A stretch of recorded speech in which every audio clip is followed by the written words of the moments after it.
had a very, very varied career. It's never been linear. It's never been normal, but it's always been exciting. And the most important thing for me is that I'm now in a place where I can be authentic and I'm doing things which I really believe in at the same time building a career which will have a great legacy. It was, do you know what? It was amazing. For me, it was an incredibly challenging, stimulating opportunity to go and test the confidence in my head amongst my peers to see how I'd get on. So I love challenges. I've always been quite inquisitive. I'm always getting told off for going into places that I shouldn't. And this was like the best opportunity to go and do all the things that people told me not to do, actually to go and do.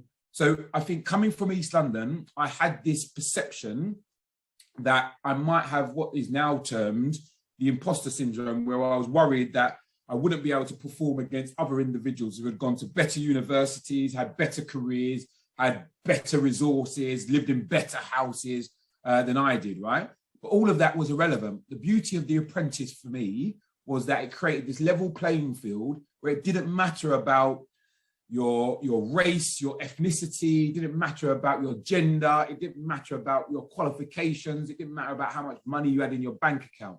It created this level playing field where everybody was competing equally. And that's very rare and not normal, because in the world of work where there are issues around discriminatory practices, unwritten rules of progression, and what are the signals about how you navigate the world of work, dealing with power and all these other things, in a situation where everybody is actually the same, the best can actually come to the top. And fortunately, in that situation, I thrived. The reality, though, the best bit of the show was when it finished. And that's not because I didn't like the show.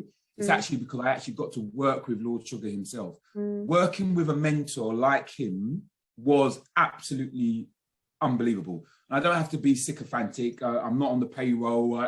I don't have to, I can say what I want now, right? As an individual, as an independent. But working with somebody who at the time when I was working with, you've got to remember, he had a company at one point that was bigger than Microsoft. He came from Hackney, a place I associated really well with in East London. And he himself was of an immigrant background, going against the grain, doing things that people told him he shouldn't be doing.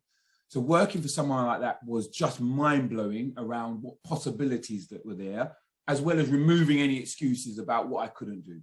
So working for him for 2 years, the contract was only one, but it got extended for 2 years, was unbelievable about giving me confidence to go out and start my own companies and go and do other things.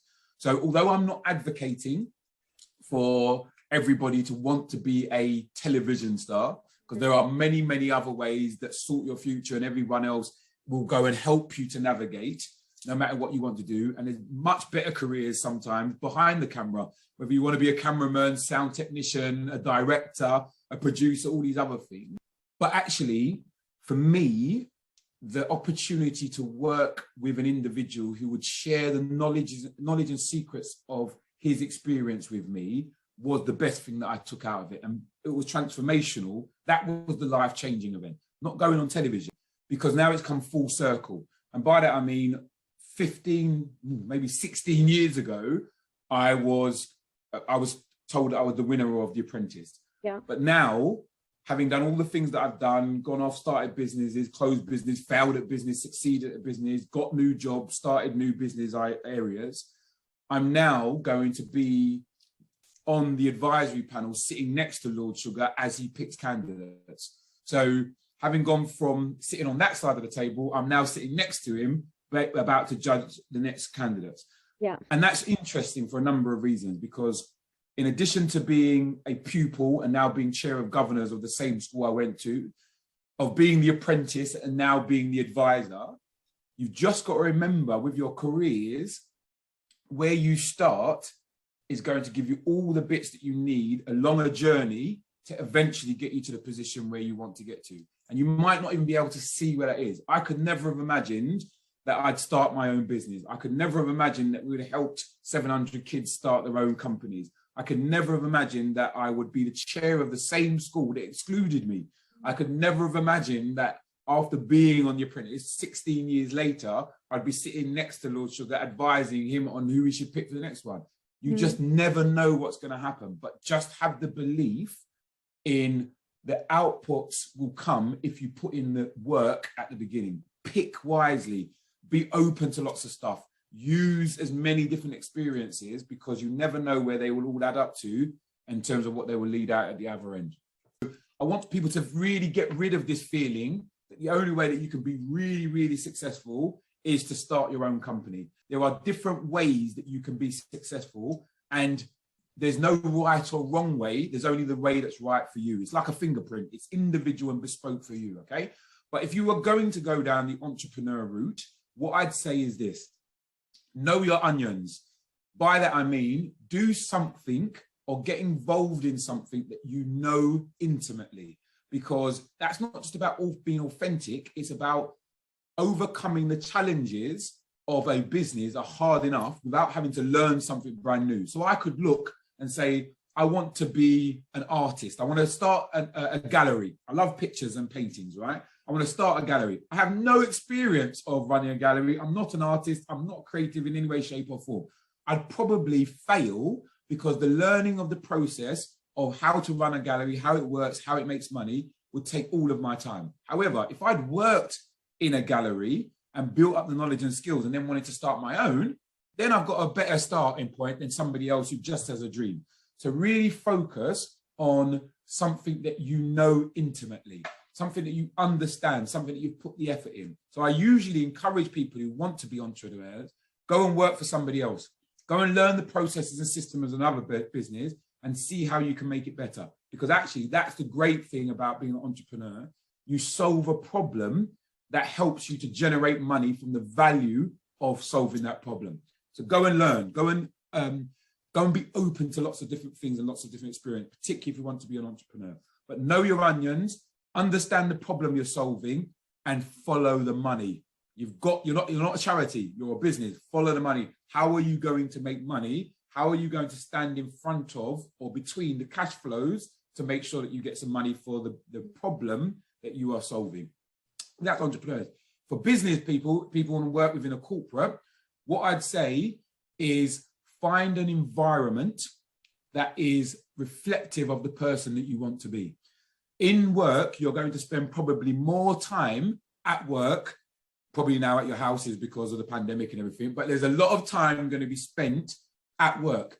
You better love it, because you're going to spend more time probably at work than you are going to with a significant other or a partner in life, right? So there's a lot of effort you're going to put into something in order to get something back. So first thing, make sure you really like the culture of the place. Now you're going to have to test a lot of different cultures. You'll get jobs, you'll start in a place, and then you'll realize, actually, I like the fact they give me free donuts every day, but I don't really like the way they treat everybody in this place. That might not be the place for me. So culture, where you're going to spend, is really, really important. Yes, there's going to be annoying bits where you've got to send invoices, or you've got to chase stuff, or you've got to empty the shredder. There's all nonsensey bits in work that we don't want to do, right? But at the heart of what you choose to do, you've got to really love it. The final thing, when you're in work, do two things. So I'll be greedy. Give more than you get. So make sure you're helpful to lots of other people. The thing that I realized, I was known as the problem solver. I was known as the happy problem solver. So I was always smiling. So I had a personal brand that was always smiling, and Tim could always fix it. If there was a problem, Tim could fix it. It became very valuable the higher up I got in ladders, right? But at the entry level, where lots of the sort your future people might be focused at the entry level, I was always optimistic. So I came into rooms, I was happy, I was keen to learn, I was enthusiastic, and that became infectious, right? It's got more annoying as I got up, because people are like, tone it down, Tim, shut up. We're not as happy as you, but I'm like, no, we're going to be happy, right? Anyway, so the first thing, really get your personal brand nailed down where you're known for something, whether it's you're a great C++ programmer or JavaScript, whatever, whether it's that you're great at managing people, whether it's great that you're organizing data on a spreadsheet, whatever it is, nail your personal brand so you are known for something, and be known for solving a particular problem, right? Because when everyone's looking around, you want to be the person's name that's mentioned when people think of company, because that increases your value within an organization. Then I'd say, make sure that you find a sponsor and a mentor. Now, a sponsor is different from a mentor, because the sponsor needs to take you literally under their wing and say, I'm going to fight for you in corners that you can't see, in rooms where people are having discussions that you can't have. I'm going to be your advocate. Now, lots of people in organizations, particularly at a senior level, they want to be altruistic. They want to help people because they've gone through some difficulties, and they want to make sure that somebody else doesn't suffer that same thing. So find somebody who is willing to be your sponsor. They don't have to be your boss. They don't even have to be known to you. They could be in a completely different department. But look around the organization you're in and see who are the figures who are like you, who are in a similar place you'd like to be, or doing similar things that you'd like to get involved in, and approach them. The trick is always send a letter to their PA, because that will give them, they'll get some notification if they're busy, but have a conversation, see if you can get them to sponsor you, and tell them what you want to do. Share with them your vision. Be vulnerable, and they will be able to help. And they might say, I'm busy, can't do it, but then ask them, do they know somebody else? So that's the truth. Mentor is somebody who's going to be like your driving instructor. So a driving instructor, he can see around the corners. She can understand how you should put the clutch together with a thing, unless you're driving an automatic, of course, but whatever. It's automatic cars now. I'm so old, right? But essentially, this person is the right person who's going to give you advice and guidance on how to be better at what you want to do. And that mentor is a check-in where you go in and say, I want to do this. How do I do it? They're in a position. And you might have several mentors who can get you to that particular thing. Coaches, advisors will be able to help you. But don't think, like I did, that you have to do this all by yourself. Surround yourself with that sponsor, mentor, coach network to help you to be better, because you do not know everything. No matter how confident you are, how happy you are, you do not know everything. And that's actually a superpower. To be open to the fact you don't know everything is actually going to be really, really powerful. I think my proudest moment is the investments that we made at Bright Ideas Trust. Mm-hmm. The fact that we helped young people to start up their businesses against the tide when people told us that we couldn't do this for these type of individuals, and to see some of them grow successful companies, to sell their businesses, to employ other individuals, to get the confidence to do it by themselves, that is actually my proudest moment. And it was what I was recognised for with, when I was humbly recognised with the MBE, which I took on behalf of all the team at Bright Ideas Trust, who had helped build it out to that particular point. But once again, in work and life, altruism is really important. I think I've got most joy out of helping other people. And that helping other people has actually helped me. The karma effect of that has been tremendous in terms of what it's allowed me to do, the people it's allowed me to meet, the things it's allowed me to experience. And I've always had that from a very young age. It's like, I just want to help people, right? But actually, helping people doesn't mean that you are a charity or a soft case or can be taken advantage of. It doesn't mean that you're a doormat. It means that you are trying to build something, or you're trying to be part of something that makes the place where you touched last better than it was before. And I think if everybody had more of that in life, we wouldn't have some of the issues that we're seeing around the world. And we wouldn't have some of the challenges of getting as many people engaged in the world of work as we need to. So I don't care whether you're on a T-level course, you're an apprenticeship, you're on a graduate program from a Russell or non-Russell Group university. What I care about is, do you want to make the world better? And how are you going to do that? And it can be a really small thing that you turn up on time and you do the best that you possibly can. It could be a massive thing that you want to create a brand new augmented reality where people can go and do stuff. It can be anything at all. But if at the heart of it, it's about leaving the world better than it was, I think that's the thing that's given me most pride, and I'd hope more people can get inspired by. I've made so many mistakes, so many mistakes. Yeah. And I'm now more comfortable. I don't like it, but I'm more comfortable in the learnings that come from those mistakes. Yeah. So I've lost lots of money. I've failed at companies. I failed my first year at university. I've failed projects. I failed my driving test. I failed so many times, right? So many times. But you know what? Two things I've realized when you fail. One, most people don't give a monkeys. No one cares because they're worried about their own failings and other stuff. And it'll be forgotten in a very short period of time. And two, as long as you learn from what happened, that's okay. If you did the same thing again, if I kept failing my driving test, I'd be pretty annoyed and very poor because I like driving and I don't like paying for stuff. But so the point is that it's okay for things to go wrong. And I've failed tremendously, like tremendously. But most times you only need one success. You only need one success and most people will forget about all the other stuff. Just put it into perspective.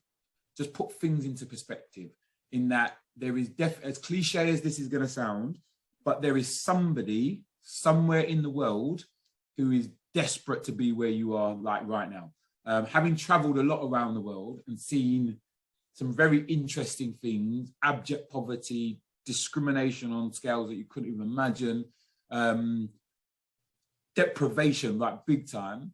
I'm really, really fortunate of things that I've had, even though I've lost lots of stuff, right? So if you can just put it into perspective, as hard as that is at the time, put it into perspective that you didn't die, you've still got the ability to try again. And actually, what did you learn from that experience? Then hopefully you can go out and do something again in the future. My goal for the future is to make 100,000 young people better. And I'm going to do that through financial education, access to employment, and better jobs. So my goal over the next year and a bit is to empower as many young people through education into employment, because I've done a huge amount of getting people to start their own businesses. I'm really proud and happy with that. But now I'm going to switch my attention to better employability and financial literacy. I want people to be better employed in things that are more attuned to who they can be, the potential that's within them. And I also want them not to make the same stupid mistakes I made with regards to money. But when you can make wise decisions when you're younger, you don't have to worry about so much stress later, because saving £100 a month now for the next 40 years and compounding that is going to do some people some real good, as well as some other stuff that we'll create. So my big thing, make 100,000 young people better. That's my goal. Yeah.